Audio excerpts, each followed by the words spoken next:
اعوذ باللہ من الشیطان الرجیم بسم اللہ الرحمن الرحیم رب اشرح لی صدری ویسر لی امری واحلل عقدۃ من لسانی یفقہوا قولی ربی زدنی علما۔ بسم اللہ الرحمن الرحیم۔ سورہ الفاتحہ، اور آج سورہ الفاتحہ کا جو حصہ ہم پڑھ رہے ہیں یہ وہ دعا ہے جو اس سورت کی مرکزی آیت ہے۔ جب ہم آگے انشاءاللہ قرآن پڑھیں گے اور آپ اگر ہمارے ساتھ رہیں اور اسی طرح سیکھتے رہے شوق سے انشاءاللہ، تو آپ کو مرکزی آیت کا کانسیپٹ کلیئر ہو جائے گا۔ یہ بھی قرآن کے انٹرپریٹیشن کے اصولوں میں سے ایک ہے، اور جیسا کہ میں نے آپ کو بتایا تھا کہ میں اصول ساتھ ساتھ بتاتی جاؤں گی۔ جیسے جیسے قرآن کی پڑھائی آگے بڑھے گی آپ اس کے ساتھ ساتھ اصول سیکھتے جائیں گے۔ جہاں کوئی بہت اہم اصول ہوگا جو میں چاہوں گی کہ آپ کبھی نہ بھولیں اور وہ بار بار قرآن میں اپلائی ہوگا، اس کا میں الگ سے بھی کوشش کروں گی کہ سیشن بنا کے بھیج دوں تاکہ وہ آپ کے پاس ریکارڈ میں موجود رہے۔ تو یہ جو آیت ہم آج پڑھ رہے ہیں 5ویں آیت ہے سورہ الفاتحہ کی، اور یہ آیت ہے اہدنا الصراط المستقیم۔ یہ ایک دعا ہے، اہدنا، ظاہر ہے ہم کچھ مانگ رہے ہیں اللہ سے، جیسے اس سے پہلے بھی ہم اللہ سے استعانت تو مانگ چکے ہیں، لیکن یہ ایک ڈائریکٹ دعا ہے۔ جیسے ربنا آتنا ہم ایسے کہتے ہیں نا، تو شروع میں آپ ایک بات ذہن میں رکھ دیں، یہ ایک دعا ہے، اور یہ وہ دعا ہے جس کے بارے میں شاہ ولی اللہ، امام غزالی، ابن القیم، جو جید قرآن کے انٹرپریٹرز ہیں پاکستان میں، مولانا مودودی رحمۃ اللہ علیہ، مفتی محمد شفیع جنہوں نے معارف القرآن لکھی ہے رحمۃ اللہ علیہ، ڈاکٹر اسرار احمد رحمۃ اللہ علیہ، ڈاکٹر ملک غلام مرتضیٰ شہید، ان سب کی یہ رائے تھی کہ اہدنا الصراط المستقیم وہ آیت ہے اور یہ وہ دعا ہے جس کے جواب میں پورا قرآن نازل ہوا ہے۔ تو معمولی بات تو نہیں ہے، یہ بات تو یہ بہت بڑی ہے، بہت بہت بڑی بات ہے اور بہت گہری بات ہے۔ مجھے یقین ہے، مجھے اپنے اوپر پورا یقین ہے کہ میں اس سے انصاف نہیں کر سکتی آپ کے لیے، میں شروع سے ہی آپ کو بتا رہی ہوں، لیکن ہاں میں کوشش پوری کر سکتی ہوں۔ وہی چڑیا کی مثال کے حضرت ابراہیم علیہ السلام کے لیے جو الاؤ دہکایا گیا تھا، تو ایک چڑیا جا کے اپنی چونچ میں پانی لا کے اس پہ بوند بوند ٹپکا رہی تھی، اور اس کو وہاں جو اور شاید جانور موجود تھے یا اور مخلوق جو وہاں موجود تھے، انہوں نے کہا کہ اس کا کیا فائدہ ہوگا، تم نے اس الاؤ کو دیکھا ہے یہ کتنا بڑا ہے؟ اور چڑیا نے یہ کہا کہ میری اتنی ہی بساط ہے۔ تو یہ بات بہت، حالانکہ یہ اسرائیلی روایت ہے، یہ کوئی شاید سچی کہانی ہو، مجھے نہیں پتہ، لیکن یہ کہانی تورات سے آئی ہے، اور یہ میرے دل میں یہ گھر کر گئی ہے کہ ہماری جو بساط ہے ہم اس کے مطابق کوشش تو کر سکتے ہیں۔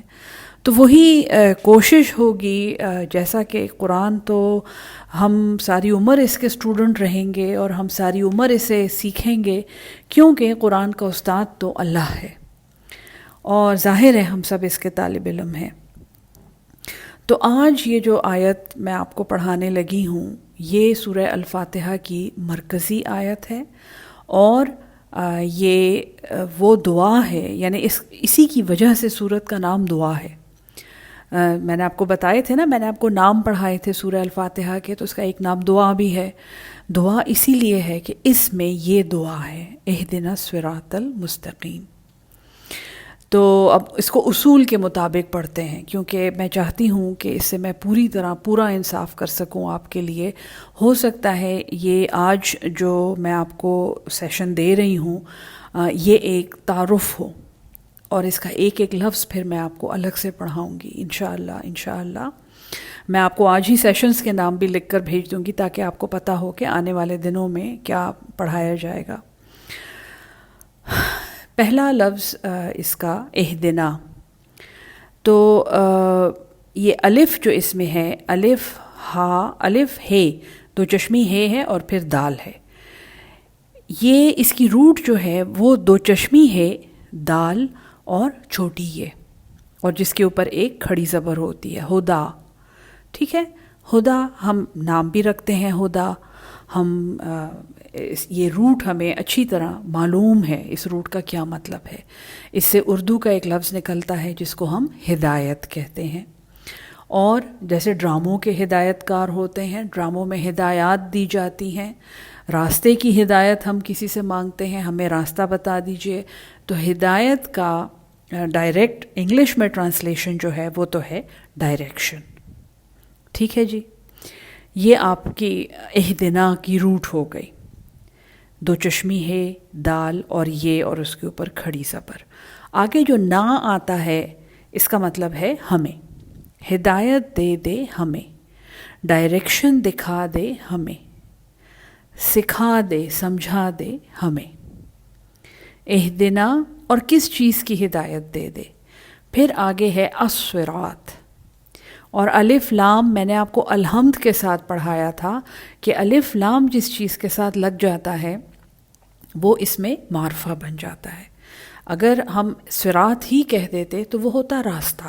ہمیں کوئی بھی راستہ بتا دے، ہمیں راستہ بتا دے، راستہ دکھا دیں. لیکن الصراط، اب یہ ایک خاص راستہ بن گیا ہے. اس کی روٹ ہے صاد را تا، سواراتا، جس کا مطلب ہے ایک کشادہ راستہ. اور صراط جو ہے اس کے معنی میں اس کے معنی میں 5 بیسک ایلیمنٹس شامل ہیں کہ صراط کس چیز کو کہتے ہیں.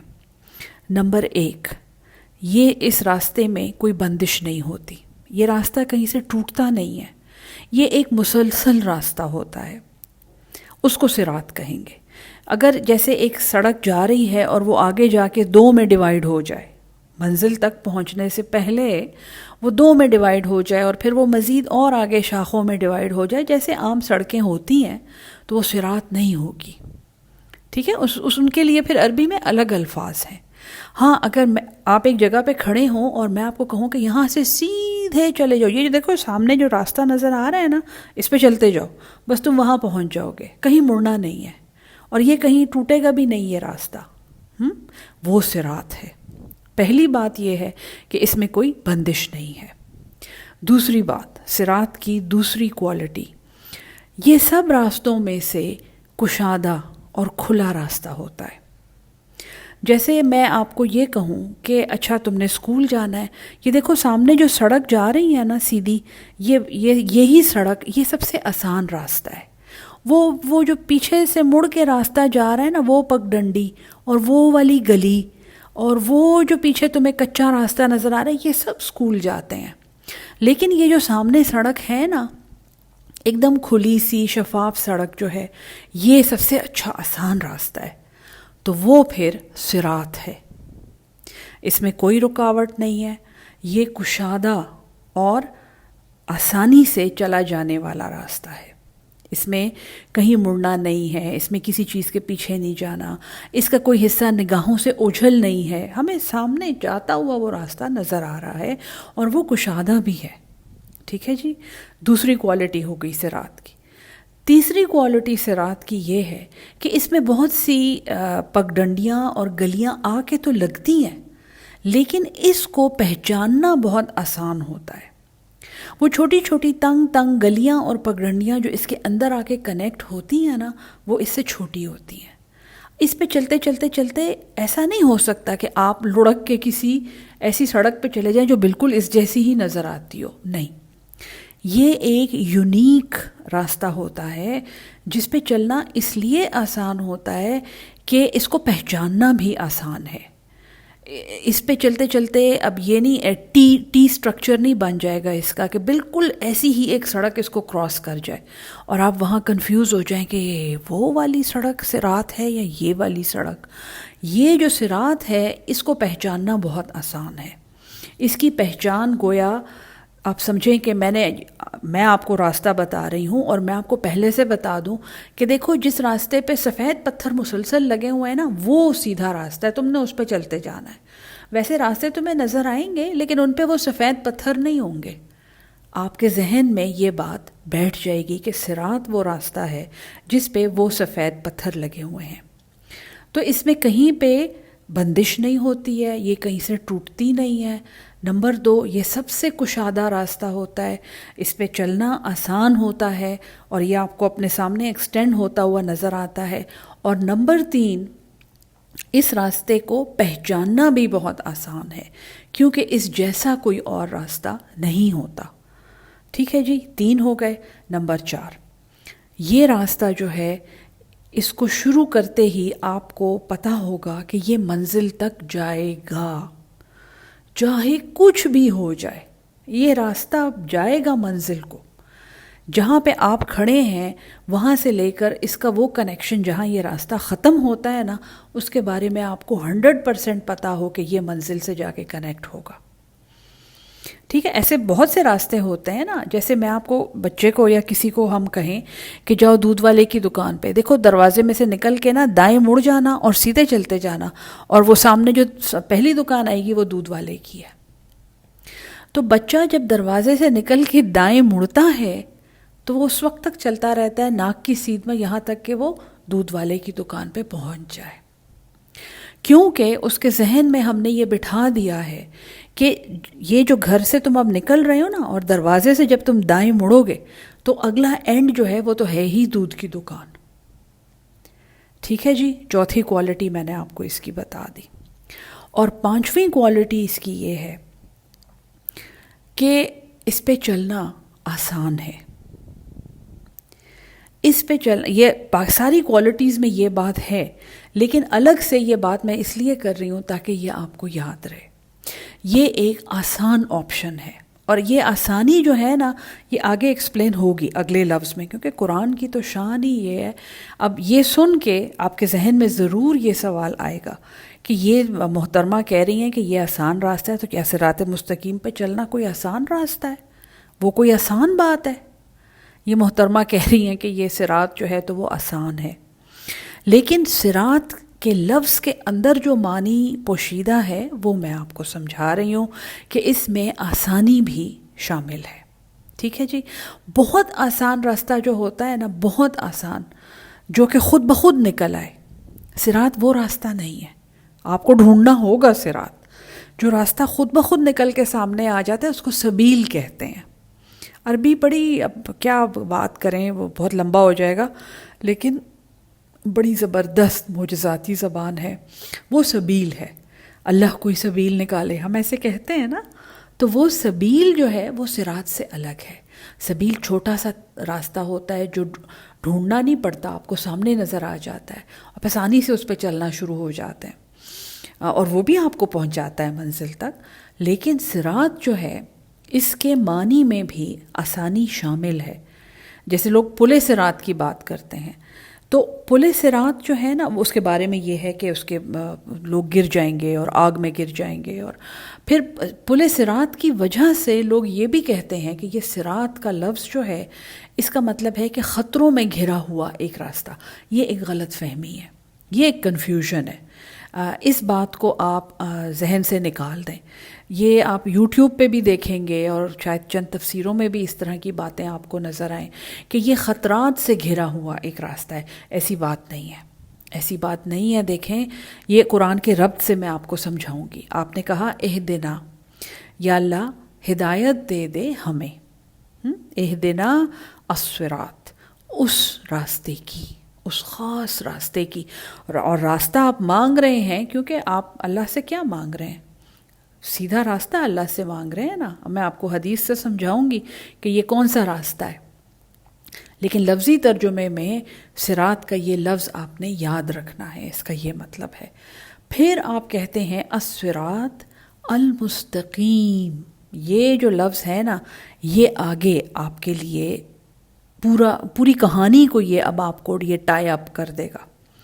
یہ لفظ جو مستقیم کا آ گیا ہے نا، اب یہ آپ کو سمجھا دے گا کہ یہ الصراط جو ہے یہ اصل میں الصراط ہے کیا.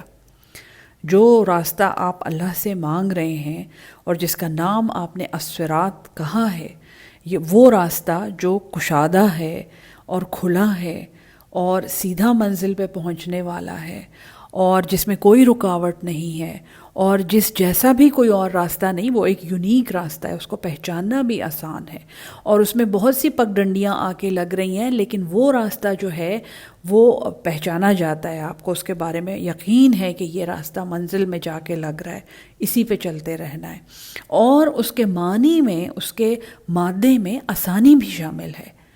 اب وہ راستہ جو ہے وہ الصراط نہیں رہا، آپ نے کہا الصراط المستقیم، ٹھیک ہے جی؟ تو مستقیم کی پہلے تو روٹ سیکھ لیتے ہیں۔ اس کی روٹ جو ہے وہ ہے قاف، قینچی والی قاف، واو، میم۔ حیرت ہوگی آپ کو سن کے، قوم، ٹھیک ہے جی؟ اب قوم کا مطلب کیا ہے؟ قوم عربی میں کیا مطلب ہے؟ جب ہم کہتے ہیں نا نماز میں قیام کرو، قومہ کہتے ہیں اس کو، کھڑا ہونا، سیدھا کھڑا ہونا، تو قوم کا لفظی مطلب تو ہے سیدھا کھڑا ہونا یا سیدھی چیز، ٹھیک ہے؟ پھر قیام ظاہر ہے رک ٹھہر جانا اور سیدھا کھڑے رہنا، یہ ہمیں بھی یہ بھی پتہ ہے قیام۔ قوم کو کیوں قوم کہتے ہیں؟ یہ ایک بہت اہم سوال ہے، اور عربی روٹس کے مطابق جو گروپ آف پیپل، یعنی جو قبیلہ ہے یا جو ایک خاندان ہے، وہ ایک مقصد کے لیے ایک ساتھ کھڑا ہوتا ہے، اس کو قوم کہتے ہیں۔ ہے نا مزے کی بات؟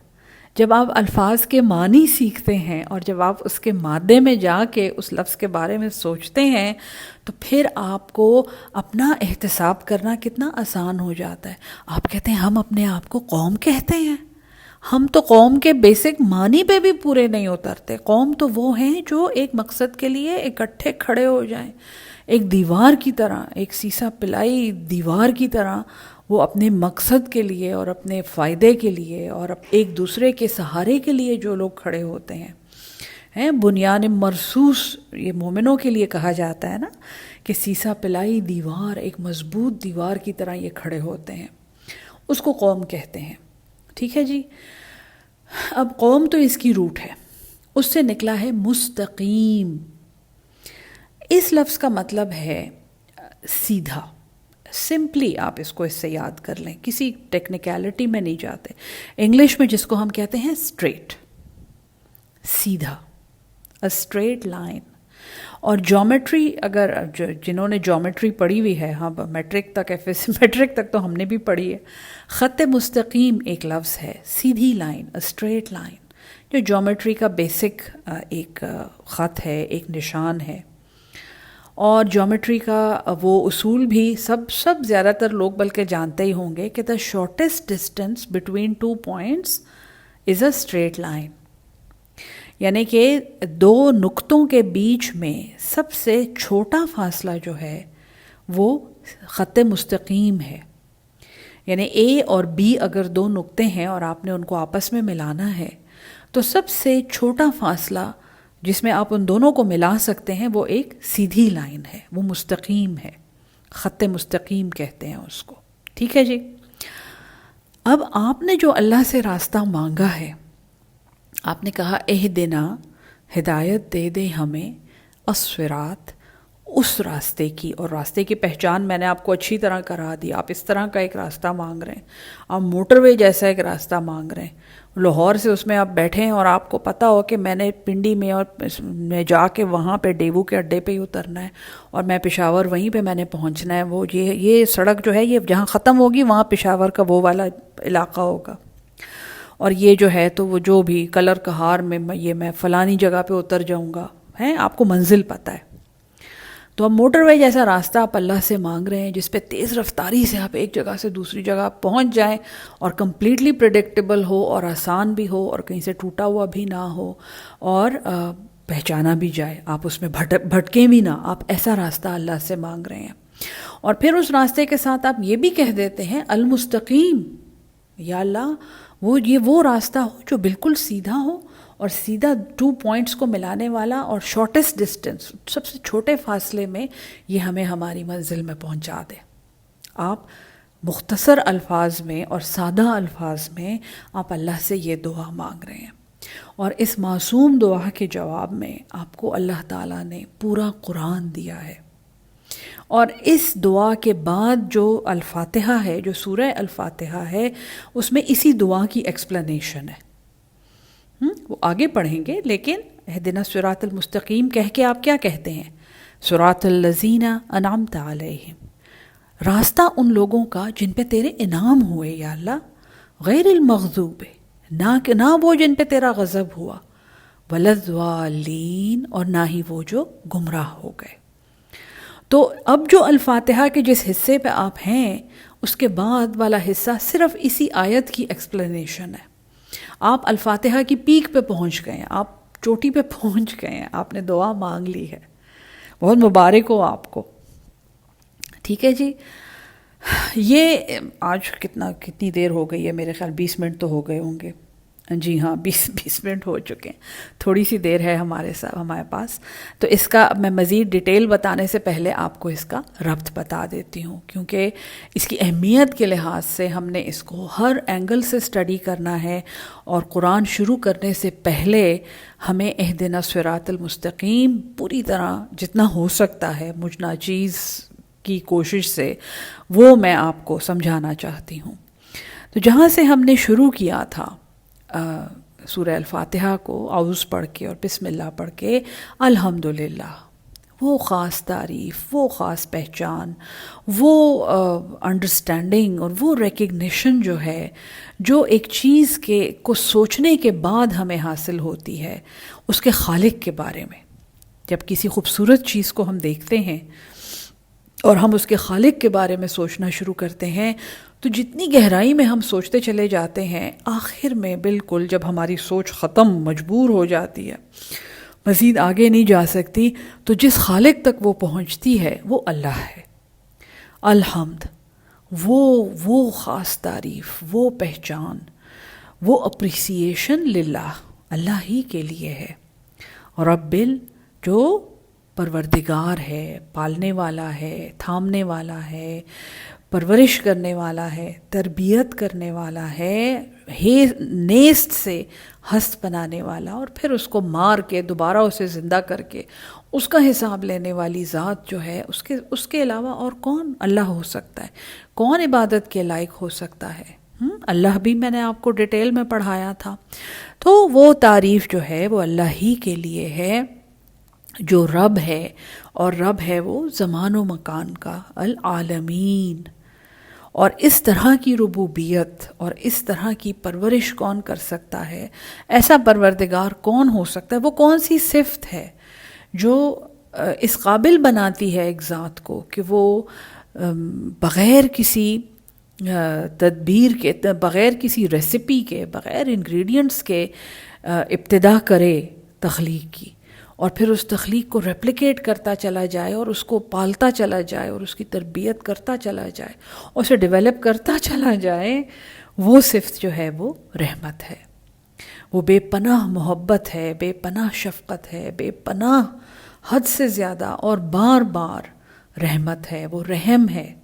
اور الرحمن الرحیم، ہم لوگوں نے اس کے معنی بھی ڈیٹیل میں پڑھے، اس کی روٹ بھی ہم نے ڈیٹیل میں پڑھی، اور یہ کہہ کے پھر ہم نے اللہ تعالیٰ کو جب ہم نے رحمان اور رحیم کہا تو اس کے ساتھ ہی اس نے ہمیں اپنی ملکیت کا ایک اندازہ دیا، اور اس نے کہا مالک یوم الدین، یہ جو تمہارا رحمان اور رحیم اللہ ہے نا، یہ مالک بھی ہے، اور بلا شرکت غیر، مکمل اتھارٹی اور مکمل کنٹرول رکھنے والی ذات، جس میں اتنی حکمت ہے کہ یہ اپنی اتھارٹی کا غلط استعمال نہیں کرتا، یہ رسپانسبل ہے، یہ تھامنے والا ہے، یہ کنٹرول کرنے والا ہے، یہ مینٹین رکھنے والا ہے، تو یہ مالک ہے۔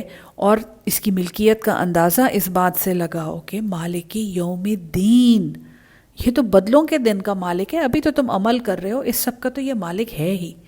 یہ جو تم ابھی کر کر کے عمل بھولتے چلے جا رہے ہو نا، یہ بھی اس کے خزانے میں جمع ہو رہا ہے، اور یہ پھر اس کا حساب لے گا تم سے۔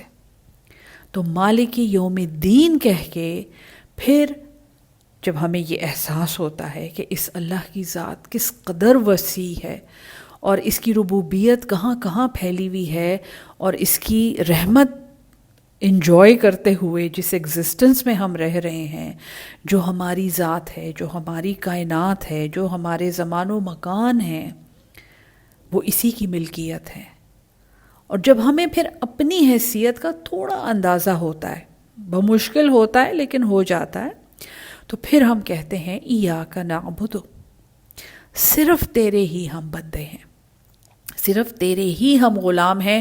اور یہ اللہ نے یہ فریز یہاں پہ اس لیے رکھا ہے تاکہ ہمیں اپنی حیثیت کا اندازہ ہو جائے، تاکہ ہمیں اپنی تخلیق کی وجہ سمجھ آ جائے کہ وہ ہے فرمان برداری، وہ خالق کی مرضی کے مطابق زندگی گزارنا ہے، کیونکہ واپس اسی کے پاس جانا ہے۔ ایاک نعبد، اور جب ہم اپنی عبدیت مان لیتے ہیں تو پھر اس معبود کو ہم کہتے ہیں وَإِيَّاكَ نَسْتَعِينُ، اور تجھ سے ہم بلا واسطہ مدد مانگتے ہیں۔ یا اللہ، جب ہم صرف تیرے بندے ہیں تو تو صرف ہمارا اللہ ہے نا، اور تو بیچ میں کوئی نہیں ہے، تو پھر ہم تیری استعانت چاہتے ہیں، تجھ سے ہم استعانت مانگ رہے ہیں۔ اور اللہ کی جو بہترین بلا واسطہ مدد ہے، جو ڈائریکٹ، یعنی کہ آپ کے ذہن میں کوئی بھی سوال ہو، ڈائریکٹ اللہ سے وہ سوال پوچھنے کا طریقہ آپ کو پتہ ہے؟ قرآن کھول کے دیکھیں، اگر آپ کو جواب نہ ملا تو جو چور کی سزا سو میری، تو آپ اللہ کو کہتے ہیں کہ یا اللہ، تیری بلا واسطہ ہمیں مدد چاہیے، اور وہ مدد کیا ہے؟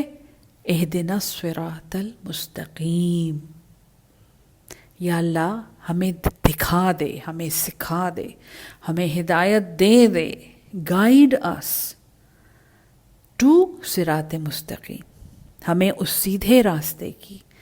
اور وہ صراط مستقیم کی تو آگے ایکسپلینیشن آئے گی، لیکن یہاں پہ اس فریز کی پلیسمنٹ میں آپ کو سمجھا رہی ہوں، اس کا ربط میں آپ کو سمجھا رہی ہوں کہ جو شروع سے ہم نے صورت شروع کی ہوئی ہے وہاں سے، اور یہ اہدنا الصراط المستقیم جیسے ہیرے کی نگینے کی طرح جڑا ہوا ہے اس میں، اور اس کے بعد جو 2 آیات ہیں وہ اسی کی ایکسپلینیشن ہے کہ یہ کون سا صراط مستقیم ہے جو آپ مانگ رہے ہیں۔ اور میں نے آپ کو بتا دیا کہ ہمارے بزرگوں نے یہ کہا ہے کہ اہدنا الصراط المستقیم وہ دعا ہے جس کے جواب میں ہمیں پورا قرآن ملا ہے۔ اللہ نے پورا قرآن بھیجا ہے، 66,000 سے زیادہ آیات کا یہ مجموعہ، جس کو ہم نے اپنی ترجیح بنانا ہے، جس کے ذریعے ہم نے وہ راستہ ڈھونڈنا ہے اور اس راستے پہ چلنا ہے استقامت سے، جو اللہ تعالیٰ نے ہمارے لیے چنا ہے۔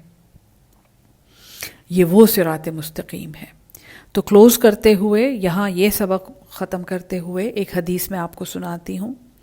حضور صلی اللہ علیہ وسلم نے فرمایا، ایک دفعہ انہوں نے ریت میں ایک لکیر کھینچی اور اس کے اکراس بھی چھوٹی چھوٹی لکیریں لگائیں اپنی چھڑی سے، اور پھر کہا کہ دیکھو یہ سیدھا جو گہری لائن تھی اس کو کہا کہ یہ صراط مستقیم ہے، اور وہ اس سرے پہ ایک منادی ہے، ایک بلانے والا ہے جو تمہیں بلا رہا ہے، وہ تمہیں جنت میں بلا رہا ہے، اس کے اس سرے پہ جنت ہے، تم اس سرے پہ کھڑے ہوئے ہو، جہاں پہ وہ خود کھڑے ہوئے تھے انہوں نے کہا تم اس سرے پہ کھڑے ہوئے ہو، اور یہ جو چھوٹی چھوٹی لکیریں تمہیں نظر آ رہی ہیں یہ دروازے ہیں اور پگ ڈنڈیاں ہیں جو اس راستے پہ سے گزرتی ہیں، کچھ کے اوپر پردے لٹک رہے ہیں اور کچھ کھلے دروازے ہیں، کھڑکیاں ہیں، لیکن یہ سیدھا راستہ جو ہے اس کے اس سرے پہ جو منادی کھڑا ہے وہ تمہیں بلا رہا ہے کہ اسی پہ چلتے چلتے آ جاؤ اور تم جنت میں پہنچ جاؤ گے۔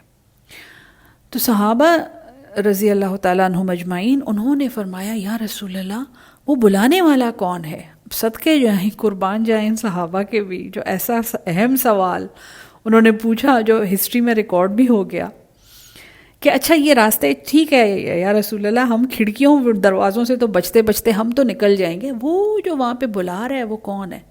حضور صلی اللہ علیہ وسلم نے فرمایا وہ قرآن ہے، یعنی وہ قرآن جو ہے جس میں یہ صراط مستقیم بتایا گیا ہے تمہیں، بس اس پہ چلتے چلتے چلتے تم نے جنت میں پہنچ جانا ہے۔ صدقے جائیں حضور صلی اللہ علیہ وسلم کے بھی اور ان کے پیارے صحابہ کے بھی رضی اللہ تعالیٰ عنہم اجمعین، اللہ ہم سب کو صراط مستقیم کو سمجھ کے اس پہ چلنے والا، اس پہ عمل کرنے والا اور اس کو آگے پہنچانے والا بنا دے۔ آمین ثم آمین۔ اس کے ساتھ میں لیسنز کی لسٹ بھیج رہی ہوں کیونکہ اس کی تفسیر ذرا لمبی ہوگی۔